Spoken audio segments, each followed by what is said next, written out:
Okay, welcome back. In the last video, we did listing 3.2, 3.2. And 3.2 shows you how to do an active high 2 to 4 decoder. Bring the picture up here that we did.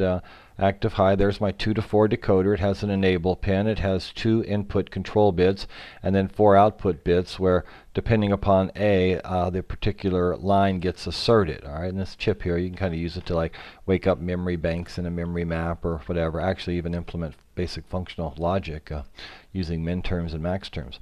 Okay, so let's go back and look. And here what we did was we basically just did one line of code. It was a conditional signal assignment statement. Well, the next thing to do is to simulate this and see it work. So let's select the project and let's come up here and say new source. And what we'll do is we'll select the test bench file. All right, so we've got our test bench file. Remember, the regular component is a module. We want a test bench file. So I usually call these guys TB. And let's see, what was that guy called? It was called like a decoder and then 2_4. Is that it? Yeah, so we'll call this guy test bench decoder 24. Do next, and then it says, okay, of all the components you got in your project, which one do you want to test? Well, we only have one component, decoder 2 to 4, so it's already highlighted. We select next, and then finish. And you will notice now at this point I have added a test bench file. The test bench file is associated with the unit under test decoder, so it has the hierarchy and the explorer that would look like this. If I double click on the bottom one, I get my file I just created in the previous video. If I double click on my test bench, I get this new file I just added. Okay? And you can kind of see them down here. There's the original decoder, and then here is the test bench. Now the test bench is throwing a bunch of comments in there, and again, since I have limited real estate, we'll just take that stuff out. Now we need our library, and then we'll need the package, the standard logic 1164 package, everything in that package within that library for this particular test bench. Now the numeric standard all, we're going to use that later, but we won't be using it now. And then as we know, test bench files, the entities are always empty. Okay, there is no port statement in there. Okay. Then you come down to your architecture block, and the first thing you always have to do is declare the component that you're going to instantiate. Okay, now that's using the old 87 format. If we use like the new 2000, we don't have to declare it, but it would change the syntax down below. Maybe we should do that. Well, we'll do that in later videos. All right, so I'm going to declare the component. And that's basically a component statement that kind of matches the entity statement in your decoder. Okay. Now this test bench file has some variables. Let's call it TBA, test bench A, and then TB enable. And then it's got an output, TBY. Okay, now we're not using any clocks, so we can get rid of the clock. Okay. And then between your architecture keyword and your begin keyword is just your declarations. Here you're declaring the component you're going to instantiate. Here you're declaring 3 variables that kind of have similar names to the component, just prefixed by TB to indicate they're variables of the test bench. Okay? And we're going to connect those. Well, in the begin end block, which is where all the stuff happens, the first thing we have to do is instantiate a 2 to 4 decoder. Now the first variables on the left hand side are the variables of the component. If you go back to the entity block in the decoder, you'll see we have an A, enable, and a Y. Well, we have to connect them. These are basically like connecting wires to the variables of the test bench file. And that's why I prefix the variables of the test bench files with TB, so I can kind of distinguish, because a lot of people can't remember, well, is the left one the component or the right variable the component? Well, it's the left one, the first one. Okay. So we're basically connecting wires. All right. Now what we're going to do is we're going to drive signals onto these test bench files or variables, which are then going to get connected to the variables of the component, and the component's going to do its thing, change its output, and that'll get mapped to a variable that we're associating with the output in the test bench file. Okay. Now we're not playing with any clocks here, so we're going to get rid of this clock process.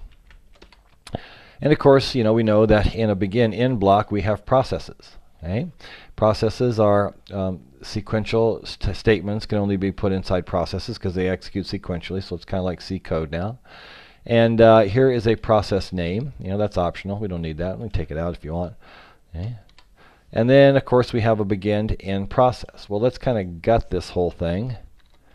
And the way I like to do things is inside my process block, my last statement is an assert, which allows me to zoom to full view, kind of a little trick, a little preference I have. And you can put a message there. I don't want to put any message. I just leave the empty string. And then there's several severities. I'll do failure to get it to abort the simulation. So at that point, when we get down to this point, it's going to abort the simulation, and I can say zoom to full view, and I get a nice little trace. Now up here, what I want to do is start setting my test bench files. So let's come along here and let's do wait maybe for 20 nanoseconds. And then I'll say TB enable takes on the value of, how about 0? All right. Why don't we do that? And then let's copy this guy. And what we'll do is, at this point, we've disabled the chip, but then let's come along here and change the A input on that decoder. And what we'll do is we will run through several possibilities of that 2-bit value. So see, at this point right here, what I am doing is disabling decoder. Okay. And then I'm going to set A to 0, 0, then I'll set A to 0, 1, then I'll set A to 1, 0, and then I'll set A to 1, 1. And nothing should happen because the decoder is disabled, right? So let's take all this code, and what we'll do is we'll copy it, Control C, and then I'll paste it, Control V. And now I will enable the encoder, and by enabling it, I'm going to set EN to 1. And now I am going to loop through all my A values, okay? And then I'll assert false. So basically I'm putting all my A values through all possible 4 values a 2-bit quantity can have with the encoder enabled, and then also with the decoder enabled, and then decoder disabled. All right. So let's save that. Let's go back and check syntax on this guy, and then check syntax on my test bench file. And let's see what happens. Make sure the test bench is selected. Double-click Simulate Behavioral Model. And let's see what's going to happen here. Okay, we'll kind of clean our shrink down to get some nice real estate management, so I can have a nice little picture here. And at this point, I come up here and I hover over this zoom to full view and see how it kind of expands it out. And yeah, let's see. So what happens here? It's like I'm waiting 20 nanoseconds, 20. Oops, what? Looks like I'm waiting a bunch of right here. I need to go check my timing. But the bottom line is it's enabled up to here. Yeah, see that enable? That enable is 0, which means the output of this decoder, if we wanted to do radix binary, it's going to be all zeros. Yeah, it's all zeros all the way through here because this guy is disabled. Now at this point right here, I enable the decoder. Okay, and then if I take a look at A, well, what's A equal to? Right now A is equal to 1, 1, which is 3, so Y3 is asserted. Here it's equal to 0, 0, so Y0 is asserted. Here it's equal to 0, 1, so Y1 is asserted, and here it's equal to 1, 0, which is 2, so Y2 is asserted. So it is kind of equal. It is working, but it looks like I got my bits in the wrong order. So let's go ahead and clean this guy up a little bit. Do you really want to exit? Yes. Save? No.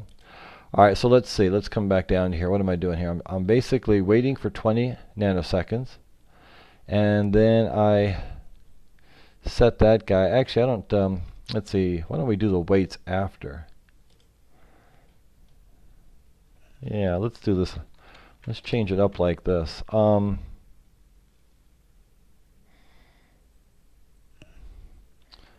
Yeah, let's do that, and then do this. Yeah, so we'll set these guys. We'll wait 20 nanoseconds, and we'll set that. Let's say I'm going 0, 1, 1, 0, and then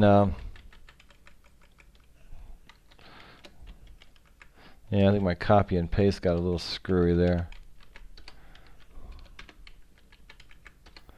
Yeah, I'm just putting my weights right after them. And let's see, yeah, let's put another weight right here before we assert. And do I have the counting in the right place? I enable, then I go 0, 1, 2, and 3. All right, let's do that again. Let's see what that looks like. Let's see if it gives me a better picture here. Okay, check the syntax on both component. Double click this guy to get a simulation up. And let's zoom to full view. Let's open up all the bits. Alright, yeah, that's kind of what I want right there, but you see how we're basically asserting, this guy right here is what, asserting y0, y1, y2, y3, as we basically count from 0, let's see, 0, 1, 2, and 3, so yeah, so there's the output of my decoder. Now right here, you'll notice, yeah, I'm enabling it, before I reset all my bits to 0, so I get that Y3 there. But here's the action I wanted to show you, how those pulses just kind of continually go from Y0, Y1, Y2, Y3 as we count from 0, 1, 2, and 3. Alright, that looks good. Why don't we go ahead and stop there, and I'll see you next time.